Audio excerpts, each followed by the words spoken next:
السلام علیکم ورحمۃ اللہ وبرکاتہ۔ کبھی ریگستان کی گہری خاموشی کو محسوس کیا ہے؟ جب ہوا ریت کو ہلاتی ہے اور دور کہیں سے سوکھی مٹی کی خوشبو اٹھتی ہے تو لگتا ہے جیسے وقت رک گیا ہو۔ مگر ریگستان کبھی خالی نہیں ہوتا۔ اس کی ریت کے نیچے تاریخ کی چیخیں دفن ہوتی ہیں اور عبرت کی کہانیاں سوئی ہوتی ہیں۔ آج کی یہ داستان صرف ایک قوم کی تباہی کی کہانی نہیں، یہ غرور اور سجدے کے درمیان فرق کی کہانی ہے۔ یہ قوم عاد کی کہانی ہے، ایک ایسی قوم جو قد و قامت میں بلند تھی، طاقت میں بے مثال تھی اور دنیا کی نگاہوں میں عظیم تھی۔ ان کا شہر ارم ذات العماد، بلند ستون والا شہر، ایسے ستون جو آسمان سے بات کرتے تھے، پتھر کے محل جن پر نقش و نگار چمکتے تھے، 14 راستے، سفید پتھر سے بنے ہوئے بازار، بہتا ہوا پانی، ہرے بھرے باغ، ریگستان کے بیچ ایک جنت کا منظر۔ ان کے مرد غیر معمولی لمبے، مضبوط جسم، بازوؤں میں شدت، جب وہ چلتے زمین پر دبدبا محسوس ہوتا۔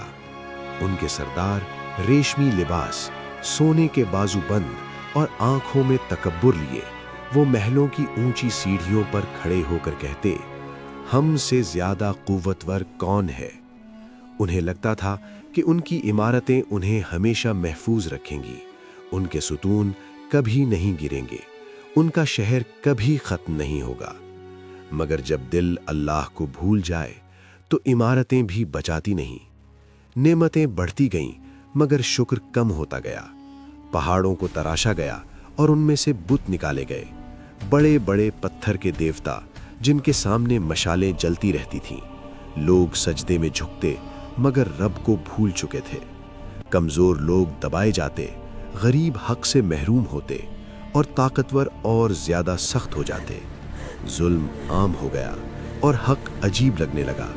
مگر اللہ کی رحمت دیکھو، جب قوم بھٹک جائے تو انہی میں سے ایک رہنما اٹھایا جاتا ہے، حضرت ہود علیہ السلام۔ وہی زمین، وہی لوگ، وہی شہر، مگر ایک دل جو اللہ سے جڑا تھا۔ سادہ لباس، چہرہ نور سے پر روشن، لہجہ نرم مگر الفاظ سچ کے بوجھ سے بھرے ہوئے۔ انہوں نے قوم کو پکارا، اے میری قوم، اللہ کی عبادت کرو، اس کے سوا تمہارا کوئی معبود نہیں، کیا تم ڈر نہیں کرتے؟ ان کی آواز میں محبت تھی، غصہ نہیں۔ ان کی نگاہ میں رحمت تھی، انتقام نہیں۔ کچھ لوگ رک گئے، کچھ کے دل لرز گئے، مگر اکثر لوگ ہنس پڑے۔ سرداروں نے مذاق اڑایا، کیا تم ہمیں ڈرا رہے ہو؟ ہم پہاڑوں کو توڑ دیتے ہیں، ہوا کا رخ موڑ دیتے ہیں، ہم پر کون غالب آ سکتا ہے؟ تکبر نے ان کی سوچ کو اندھا کر دیا تھا۔ حضرت ہود علیہ السلام نے پھر بھی صبر کیا۔ دن گزرتے رہے، وہ سمجھاتے رہے، رات کو دعا کرتے رہے، مگر قوم اپنی مستی میں مست رہی۔ پھر دھیرے دھیرے زمین نے اپنی سبز رنگت کھونا شروع کر دی۔ کھیتوں میں دراریں پڑ گئیں، چشمے جو کبھی بہتے تھے اب صرف گیلی مٹی بن کر رہ گئے۔ جانور کمزور ہونے لگے، بچے پیاس سے روتے۔ آسمان صاف تھا مگر رحمت رک چکی تھی۔ لوگ پریشان ہوئے مگر سرداروں کا لہجہ اب بھی سخت تھا، اگر عذاب لا سکتے ہو تو لے آؤ۔ پھر ایک دن دور افق پر سیاہ بادل ابھرتے نظر آئے، گھنے بھاری، جیسے اندھیرا چل کر آ رہا ہو۔ لوگوں نے سکون کا سانس لیا، بارش آ رہی ہے، رحمت واپس آ رہی ہے۔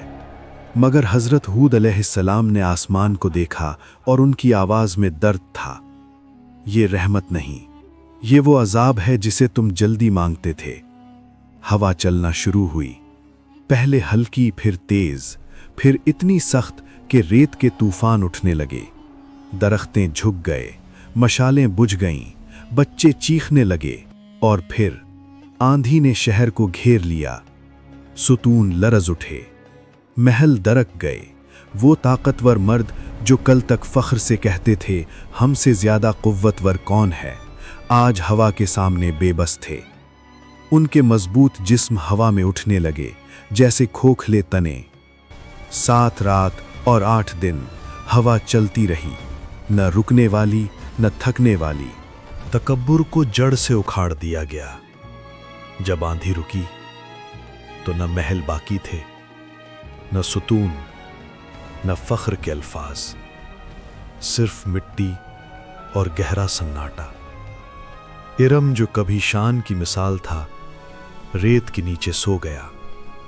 مگر ایک جگہ سکون تھا، حضرت ہود علیہ السلام اور وہ لوگ جو ایمان لائے تھے محفوظ تھے۔